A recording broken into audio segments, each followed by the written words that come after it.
ನಮಗೆ ಪ್ರತಿನಿತ್ಯ ಬೆಳಗ್ಗೆ ಎದ್ದ ತಕ್ಷಣ ಒಂದು ಲೋಟ ಚಹಾ ಅಥವಾ ಕಾಫಿ ಕುಡಿಯುವ ಅಭ್ಯಾಸ ಇರುತ್ತೆ. ಇನ್ನು ಕೆಲವೊಬ್ಬರಿಗೆ ಚಹಾ ಇಲ್ಲದೆ ದಿನಾನೇ ಕಳೆಯೋಕೆ ಸಾಧ್ಯ ಆಗುವುದಿಲ್ಲ. ಇದರ ಜೊತೆ ಬ್ರೆಡ್ ಬಿಸ್ಕೆಟ್ ಇದ್ರಂತೂ ಅದರ ಮಜಾನೇ ಬೇರೆ. ಆದ್ರೆ ಇಲ್ಲೊಂದು ದೇಶದಲ್ಲಿ ಕಾಫಿ ಟೀ ಜೊತೆ ಅವರು ತಿನ್ನೋ ಸ್ನಾಕ್ಸ್ ಕೇಳಿದ್ರೆ ನೀವು ದಂಗಾಗೋದು ಪಕ್ಕ. ಭಾರತದಲ್ಲಿ ಚಹಾವು ಕೇವಲ ಒಂದು ಪಾನೀಯ ಆಗಿಲ್ಲದೆ ಎಲ್ಲರ ಭಾವನೆಯಾಗಿದೆ. ಬೆಳಗ್ಗಿನ ಶಕ್ತಿಯಿಂದ ಹಿಡಿದು ಸಂಜೆಯ ಸಂಭಾಷಣೆವರೆಗೂ ಚಹಾ ಪ್ರಮುಖ ಪಾತ್ರ ವಹಿಸುತ್ತೆ. ಆದ್ರೆ ಕಾಂಬೋಡಿಯಾದಂತ ದೇಶದ ವಿಚಾರಕ್ಕೆ ಬಂದ್ರೆ ಇಲ್ಲೂ ಕೂಡ ಚಹಾ ಕುಡಿಯುವ ಹವ್ಯಾಸವನ್ನ ಹೊಂದಿದ್ದಾರೆ. ಆದ್ರೆ ಬಿಸ್ಕೆಟ್ ಅಥವಾ ಕುಡುಕಲು ತಿಂಡಿಯ ಬದಲಾಗಿ ಇಲ್ಲಿ ಹುರಿದ ಜೇಡವನ್ನ ತಿಂತಾರೆ. ಹೌದು, ಇಲ್ಲಿನ ಜನರಿಗೆ ಇದು ಒಂದು ರುಚಿಕರವಾದ ತಿಂಡಿ.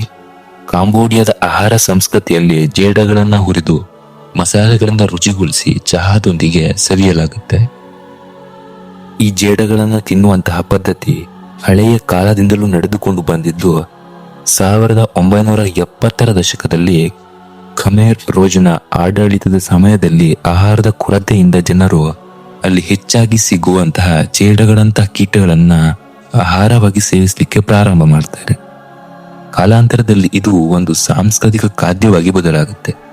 ಹುರಿದ ಜೇಡಗಳು ಕಾಂಬೋಡಿಯಾದ ಮಾರುಕಟ್ಟೆಗಳಲ್ಲಿ ಸಾಮಾನ್ಯವಾಗಿ ಕಂಡುಬರುತ್ತೆ.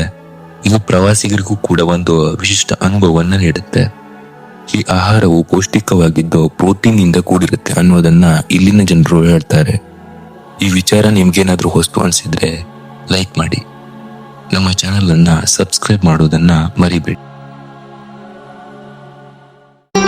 ಮತ್ತೆ ಭೇಟಿಯಾಗೋಣ. ನಮಸ್ಕಾರ.